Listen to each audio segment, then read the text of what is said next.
Thank you, and just one last word of thanks to all of you who came here on this morning, and mainly for our guests who came from very distant places, from the west coast of the United States up to Japan. I think is the farther east that we have, and we hope that we'll have a very fruitful and interesting meeting.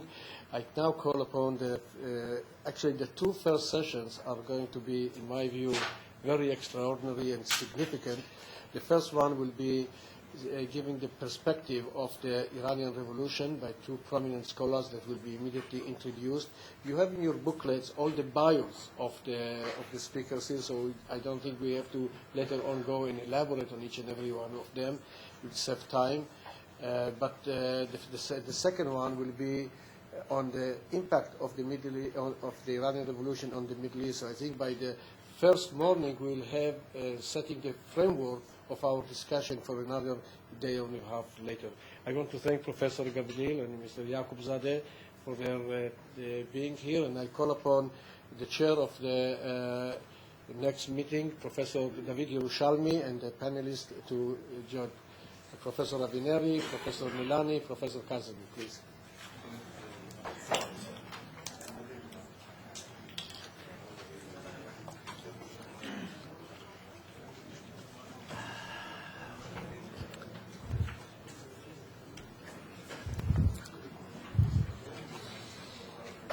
Good morning, and welcome to the conference on Iran 30 years after. As Professor David Menashri explained in his brief remarks, the Center for Iranian Studies at Tel Aviv University is engaged in a wide range of academic and scholarly activities, including the training of undergraduate, graduate, and PhD students on different levels, dealing with diverse aspects of Iranian history, culture, heritage, politics, and so on. Since we are running just a little bit late, I would rather directly get into the topic of our panel, just with 2-3 brief remarks that perhaps, all of us, I think, are familiar with the facts, but maybe throw some general light both on the conference and on the panel. By January 1979, Iran's major newspapers opened with large headlines in Persian saying, Shah raft. The Shah is gone. In Persian, the word raft has more meaning, he just went by. But it was with a high degree of satisfaction, enthusiasm, drama that the Iranian media reported on the departure of the Shah. And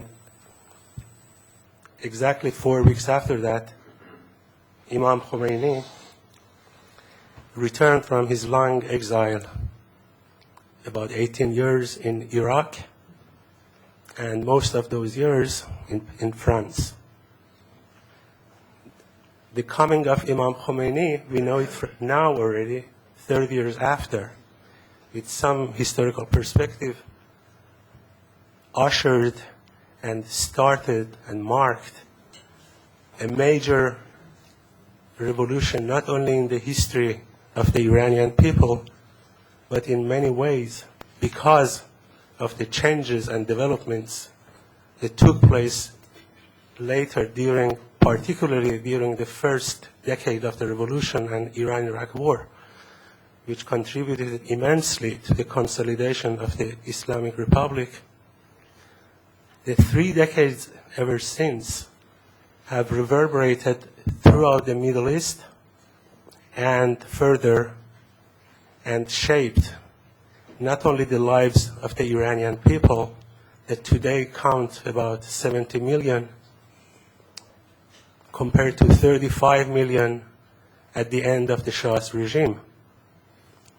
These demographic facts, together with many other institutional processes inside Iran that have importance both for the Iranian people and for the people in the region, will form the topics of the panels that we are going to have during this two-day conference. The immediate panel that we are going to deal with, and that I am honored to chair, deals with generally with politics of the Islamic Republic.